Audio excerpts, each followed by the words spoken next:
At 2:43 in the morning, the control room buzzed with quiet urgency. A pinned-down American convoy overseas had minutes, perhaps seconds, before it was overwhelmed. No air support was nearby, and the only drone in position was operatorless.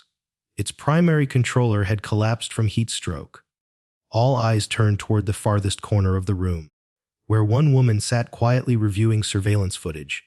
Her name was Hannah Whitaker, a name that had nearly vanished from military records, except for those marked observation only. She hadn't been in a strike chair for over a year. She wasn't supposed to be in the room when LEVs were on the line, but she was. And she stood. Without waiting for permission, Hannah slid on her headset, activated the feed, and took the controls.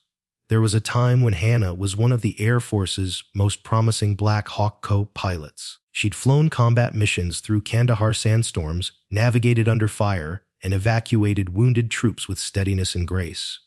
Quiet, professional, unshakably calm. She earned her reputation the hard way.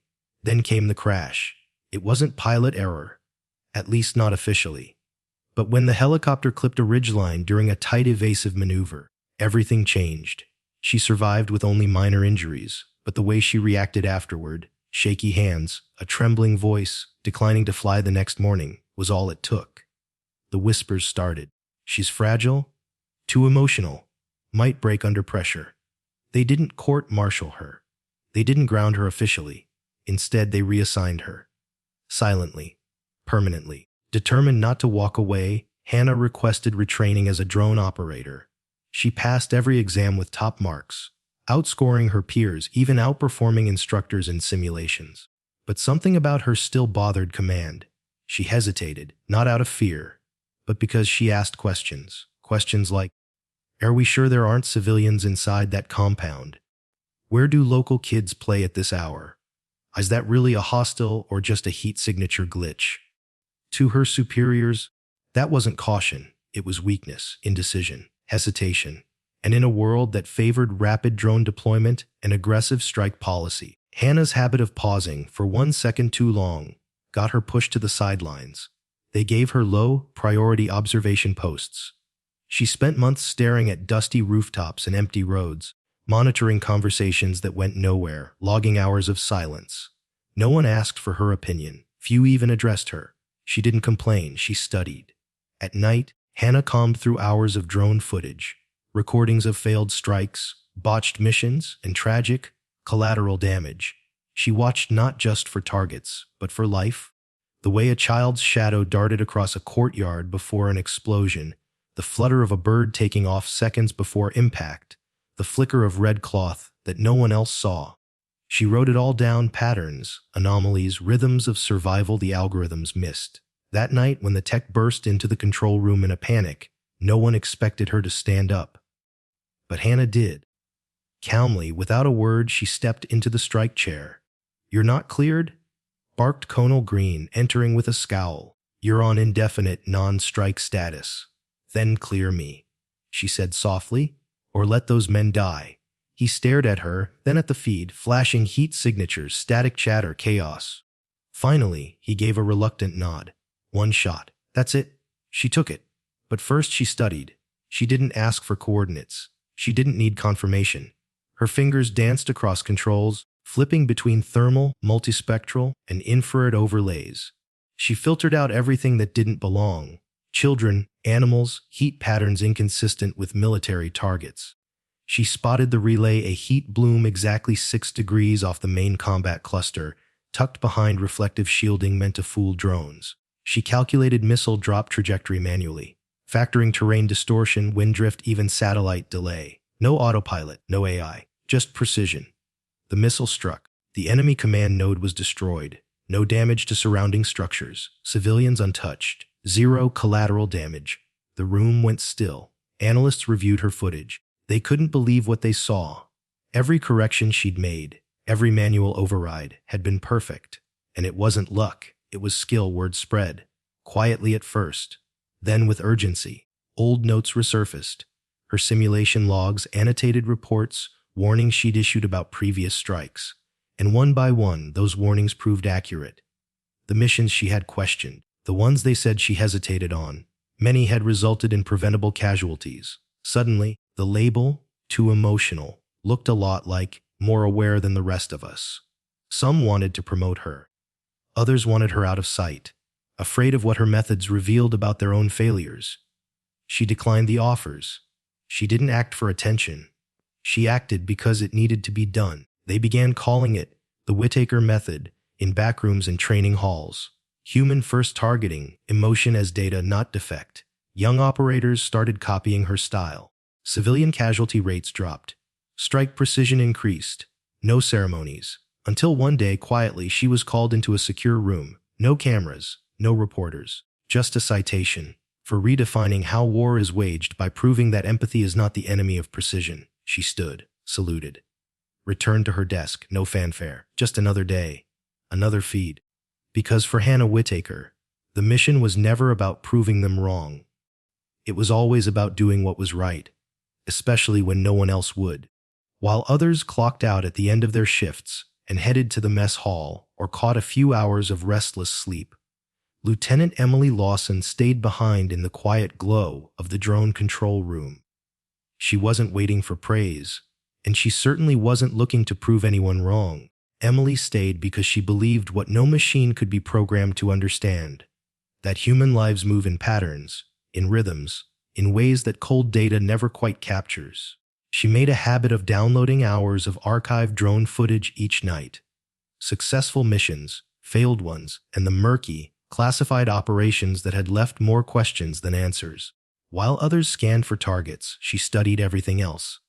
The sway of laundry on a rooftop, the subtle ripple of shadows under corrugated roofs, a child flinching a second before the blast hit, a dog retreating from a courtyard seconds before a firefight broke loose. These weren't coincidences to her, they were clues. In a worn-out leather notebook she kept tucked beneath her console, Emily began logging what she called the margins. She tracked when birds took flight moments before a detonation. She noted how goats kicked at the dirt before anyone else reacted to incoming fire. To others, it was noise. To Emily, it was a language of anticipation. She was disciplined, not in the loud, uniformed way that earned medals, but in the quiet repetition of analysis. Each frame she rewound, each shadow she paused, was a lesson. She didn't need to shout in briefings or challenge command openly. She was rebuilding her instincts, brick by silent brick. Some of the younger techs noticed her, though they didn't quite understand her. They'd glance at her annotated footage during slow shifts, curious but hesitant. She never said much, never offered unsolicited advice. But those who asked got thoughtful, patient answers. Answers that made them pause during future simulations, made them hesitate just long enough to catch something the systems didn't. Despite her diligence, Emily's file remained unchanged. She was still tagged as emotionally hesitant, over-analytical, unsuitable for rapid response. She'd become a kind of ghost in the program, not disruptive enough to remove, not reliable enough to trust. Yet every operator on base, consciously or not, began to shift slightly in her orbit. The silence that once surrounded her wasn't isolation anymore. It was respect, confused and unspoken. Then came the war simulation that changed everything. It was designed as a stress test, an AI-populated combat scenario simulating a dense village environment. Operators were expected to identify and eliminate a hostile command post using real-world data and limited time. Emily waited her turn quietly as others took the controls. One scored a direct hit but triggered 3 civilian alerts. Another misidentified the target entirely. When her turn came, she didn't touch the trigger. For 6 full minutes, she scanned, zoomed, recalibrated. "Lieutenant Lawson, you've got a 10-second window," barked the sim supervisor. "It's a setup," she answered calmly. No heat layering behind the walls. No shift in debris pattern. That building's empty. Rigged to draw fire. There was a pause. The supervisor let the sim run. The missile hit. And for the first time that day, there were no alerts. No civilian damage. No structural collapse. No friendly losses. Only silence. And then murmurs. Her strike had been flawless. Her judgment undeniable. And yet 2 hours later, her name was quietly removed from the live strike rotation. No formal reprimand. No explanation. Just gone. Still, she didn't protest. Instead, Emily poured herself deeper into the work. She began building her own internal logic trees, not the kind AI could read, but the kind rooted in lived experience. She tracked not just movements but behavioral rhythms. When children usually played in courtyards, what times farmers led livestock through alleys, how marketplaces emptied seconds before an unseen danger. Her annotations grew into patterns. Her patterns became predictions. Her predictions began saving lives, though no one acknowledged it, until the night it all changed. A critical operation had gone sideways. A U.S. convoy was pinned down in a narrow canyon corridor in Al Raqqa. No air assets were in range. The lead drone operator had collapsed from heat stroke. The command team was scrambling. They needed someone now, and Emily Lawson was the only qualified operator still in the control room. At first, they hesitated. Then a junior tech spoke up. "She's already on shift. She knows the Reaper better than anyone." Colonel Harris, the mission commander, gritted his teeth. "She's been benched for a reason." Emily stood and met his gaze. "Then unbench me, or let them die." What followed would become the stuff of whispered legend, though not because it was flashy or dramatic. Quite the opposite. It was surgical, human, flawless. A single missile, guided by intuition and discipline, avoided an orchard, preserved civilian life, and neutralized the exact target responsible for the convoy ambush. No AI could have done what she did that night. No algorithm would have seen what she saw: the glint of reflected heat masking a command relay, the misalignment of debris pointing to a false target, the subtle signature of 3 small bodies hiding behind a breach wall, a mother and 2 children. Emily Lawson didn't just act. She read the battlefield like music, each note of movement, breath, and fear part of a larger composition only she could hear. Her emotions didn't cloud her, they focused her. The very thing the system had tried to suppress became the edge that no machine could replicate. And though she walked away from the console that night without fanfare, the analysts didn't. They replayed the footage. They read her annotations. They saw the manual corrections she had made, adjustments no system had logged because no system had been built to care. Emily's silence had taught her what the machine couldn't. And finally, Command began to understand. She wasn't hesitant. She was ahead of them all. The control room was never truly dark. It hummed in a steady blue glow, the air thick with recycled breath and silence. For Emily Lawson, that stillness had become familiar. It was a place where time collapsed, where it didn't matter whether it was 3 in the morning or 3 in the afternoon. Every moment existed outside the world, suspended between signals and shadows on a screen. On that particular night, the stillness broke. A young tech burst through the doors, his face pale under fluorescent light. "Al, Wadi Sector, U.S. Convoy. Under fire, pinned down. No air support available," he said, nearly breathless. "Reaper drones in orbit," but the pilot collapsed. Heat stroke. The room froze. Operators looked at each other, unsure what to do. There was no one else cleared to fly the bird. No one except the woman they'd sidelined long ago. All eyes drifted toward the far console. Emily stood quietly. She didn't ask for permission. She didn't make a speech. She simply slid her headset on and took her seat. The mission clock was already ticking. Colonel Harris stormed into the room, lips tight. "You're not on rotation," he barked. "I am now," she replied calmly. "You were grounded for hesitation. I won't risk another delay." Emily's voice didn't rise. "Then you can explain to Command why you let 24 soldiers die when the Reaper was already in position." She looked at the screen. "I only need 1 shot." Harris stared for a moment, then nodded sharply. "1 chance, don't miss." The drone feed blinked to life. Grainy thermal overlays flickered with motion. Emily's hands moved immediately, not rushed, not tentative, but precise. She switched between infrared and multispectral imaging, searching not just for enemy heat signatures, but for what shouldn't be there: civilians, non-combatants, life in the wrong place at the wrong time. The convoy was trapped in a natural kill zone, a shallow valley hemmed in by sandstone cliffs, ancient stone huts, and a line of trees that formed a false barrier. Enemy fire rained from both sides. Ground units couldn't see where it came from, but Emily could. She adjusted the Reaper's altitude in 5-foot increments, scanning for inconsistencies. She tracked movement not just by heat but by rhythm, gunfire patterns, dust trails, noise fluctuations. The orchard beside the buildings pulsed with heat, but the breath patterns didn't match adult males. Her filters marked them as too small. Children, maybe 3 of them, crouched behind a breech wall. Most operators would have paused, called for visual confirmation, waited. But Emily had waited long enough. She followed the logic backward: movement patterns, signal triangulation, rooftop angles. Her eyes landed on a faint flicker behind one of the stone homes, heat partially shielded by reflective material, just off-axis from the firefight. No weapon signature, no return fire, just a single heartbeat, still, focused, watching. A spotter, maybe the command relay itself. She manually narrowed the drone's corridor, 6 feet wide, threading through the gaps between 2 buildings. The targeting system warned of drift, advised a wider impact pattern. She rejected it.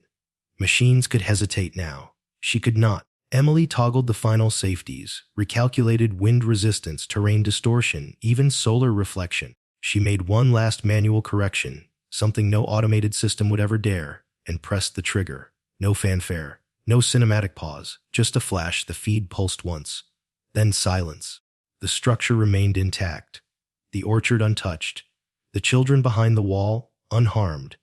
But the heartbeat behind the reflective barrier was gone. So was the signal that had been guiding the ambush. The ground fire faltered. The convoy surged forward. Soldiers took the ridge. Before command could even issue new orders, Emily was repositioning the drone. The enemy began to retreat, panicked, disorganized.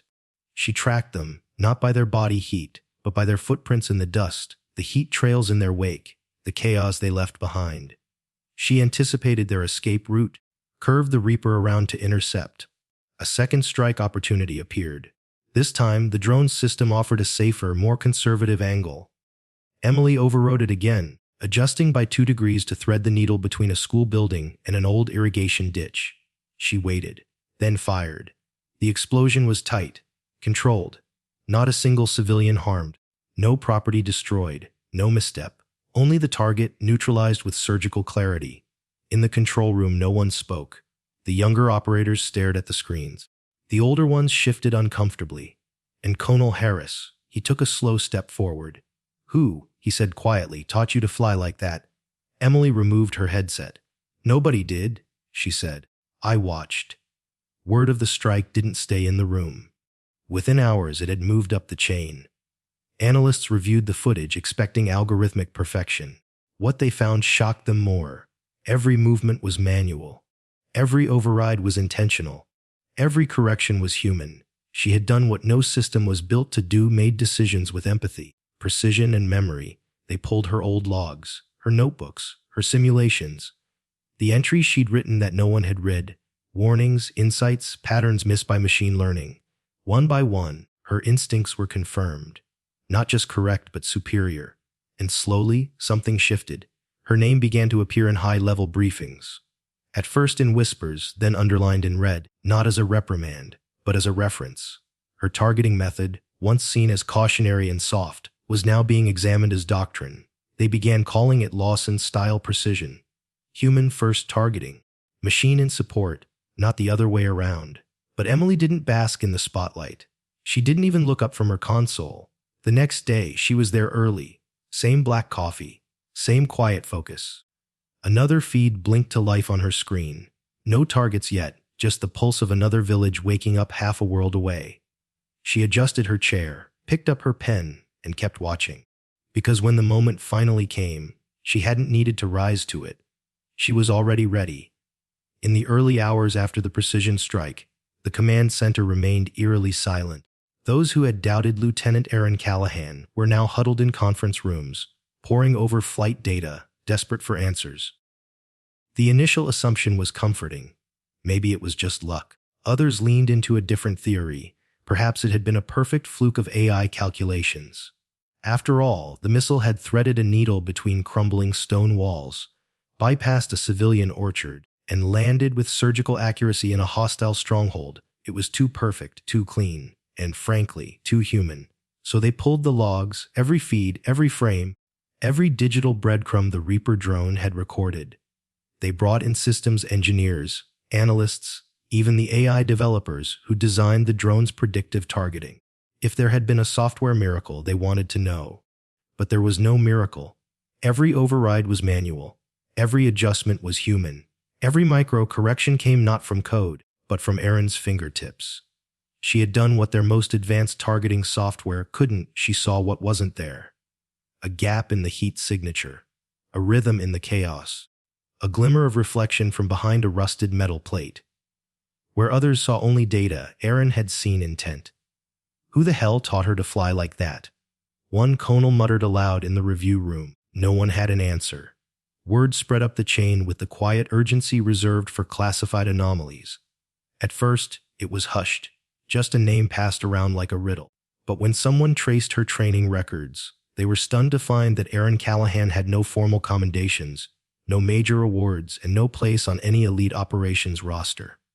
In fact, until 72 hours prior, she'd been on a list of operators deemed not suitable for strike command due to emotional sensitivity. A memo from 18 months earlier had labeled her too cautious. It had quietly sealed her to a corner console, far from the decisions that changed lives. Yet now that very caution, the discipline to wait, the audacity to question, the empathy to see, had saved an entire unit. No civilian casualties, no structural damage, no collateral headlines, just a single clean solution and the end of a firefight halfway across the world. The deeper they looked, the more uncomfortable truths surfaced. Erin's simulation logs had been buried, marked non-essential. But inside were hundreds of annotations, patterns she noticed, civilian indicators AI had missed, corrections she would have made if given the authority. She had been studying longer than anyone realized, not with grand ambition, but with relentless focus. And she hadn't stopped at analysis. Erin had developed an approach so distinct, so disciplined, that it began to take on a name of its own, the Callahan Method. It wasn't fancy. It didn't rely on buzzwords or new technology. At its heart was a simple shift in doctrine: put the human back in charge and let machines support, not replace. Prioritize perception over protocol. Ask questions before firing. Trust instinct, but train it through endless observation. For some, it was revolutionary. For others, uncomfortable. It wasn't the way modern warfare had been heading. And yet, it worked. Within days, her method was being whispered about in tactical briefings, studied in simulator replays, and discussed behind the closed doors of elite command. Not as a fluke, but as a new standard for human-centered targeting. One high-level report described her strike as manual optimal, a term few had seen before. Another labeled her decision logic as instinct resilient, meaning it remained sound even under chaos and uncertainty. But the more the truth spread, the more pressure mounted to contain it. Some officers felt threatened. After all, if Erin was right, what did that say about the missions they'd green-lit? About the casualties their systems hadn't predicted? The audits came fast. Strike records were reopened. Past simulations cross-referenced. And slowly a painful realization emerged: Erin had flagged signs the system had ignored, not once but repeatedly. Behind closed doors, blame began shifting. Those who had dismissed her were now reviewing their own notes in a new light, wondering if perhaps they'd missed more than they cared to admit. And in that chaos, the system did what systems do: it tried to claim the success without acknowledging the source. They offered her a promotion, a quiet seat at a desk in Langley, a title, a raise, a sanitized way to fold her brilliance into the structure, without ever admitting it had nearly failed because it hadn't listened. She declined.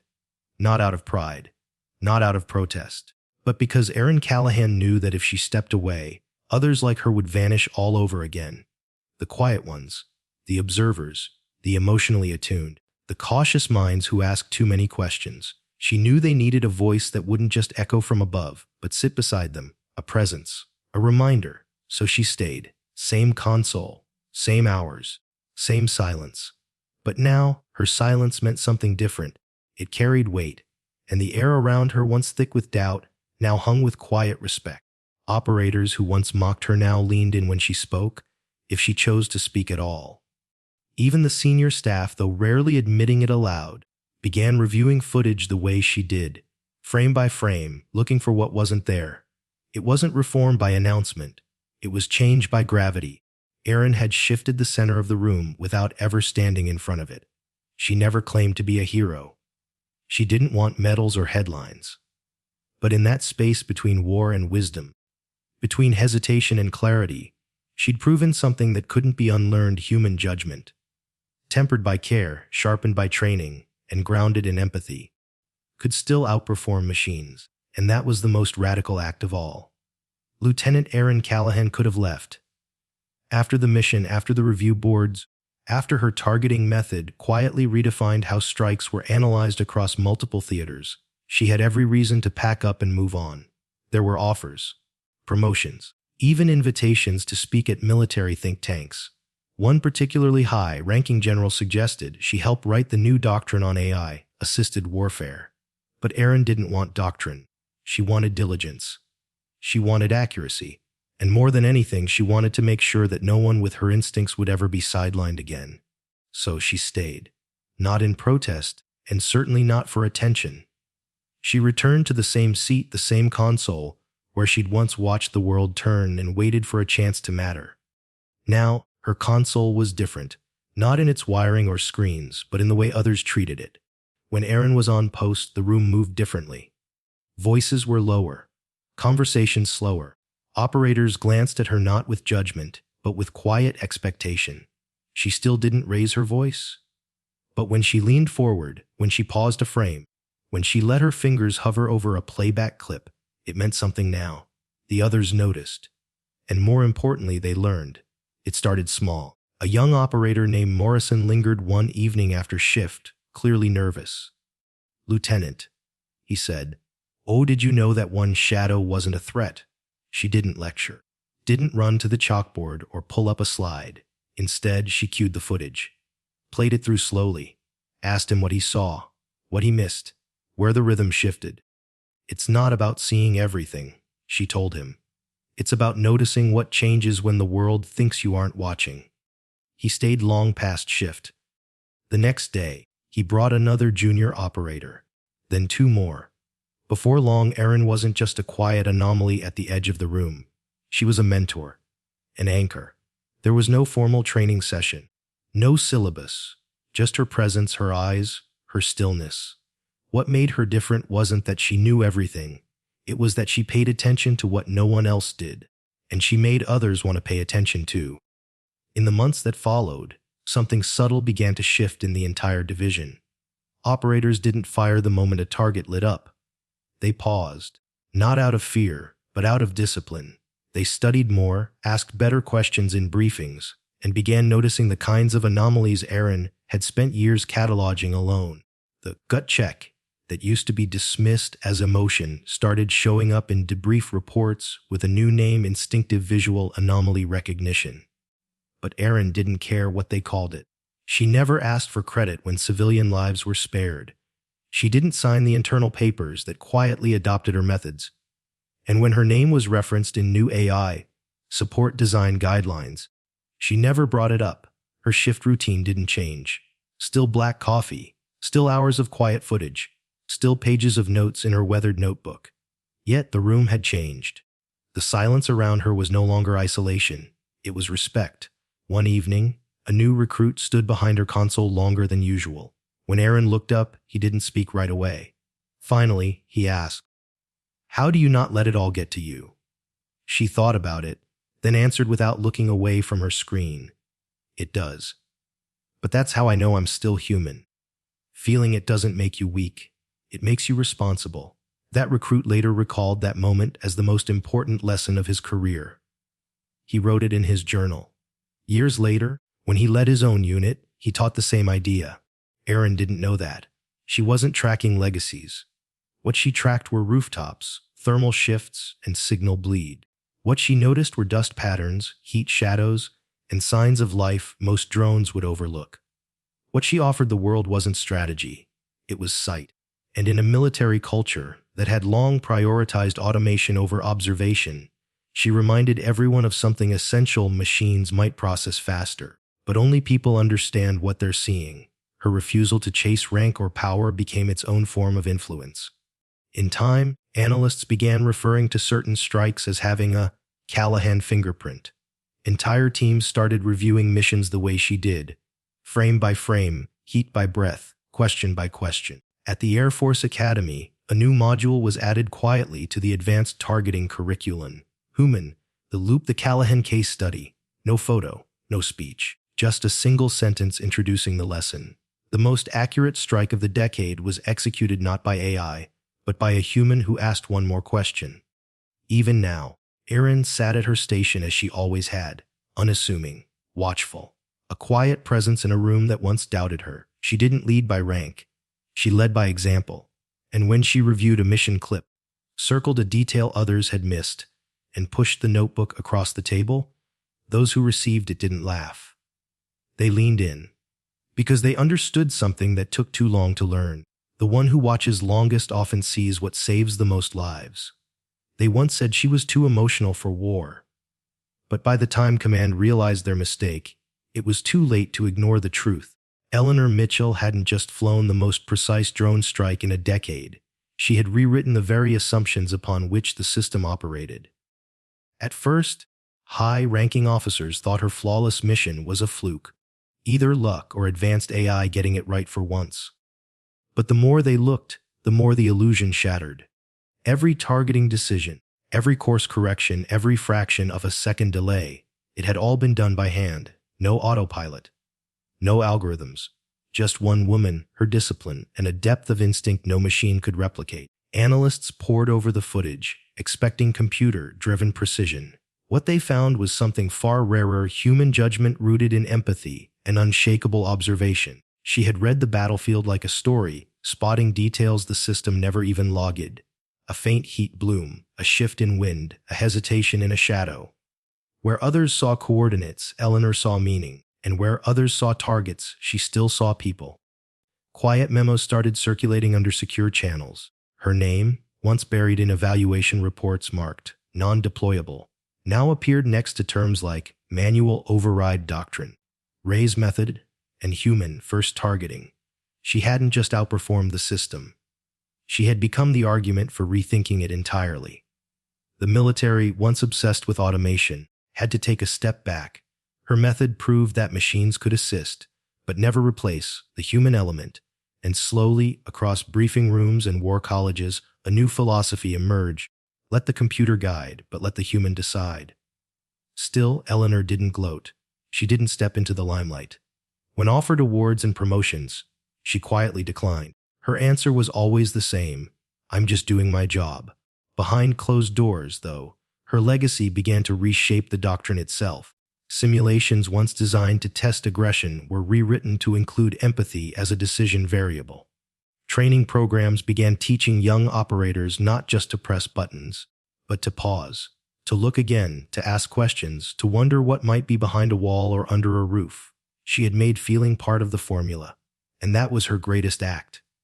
Not a single strike, not a headline or a medal, but forcing a system that once punished emotion to finally recognize its value.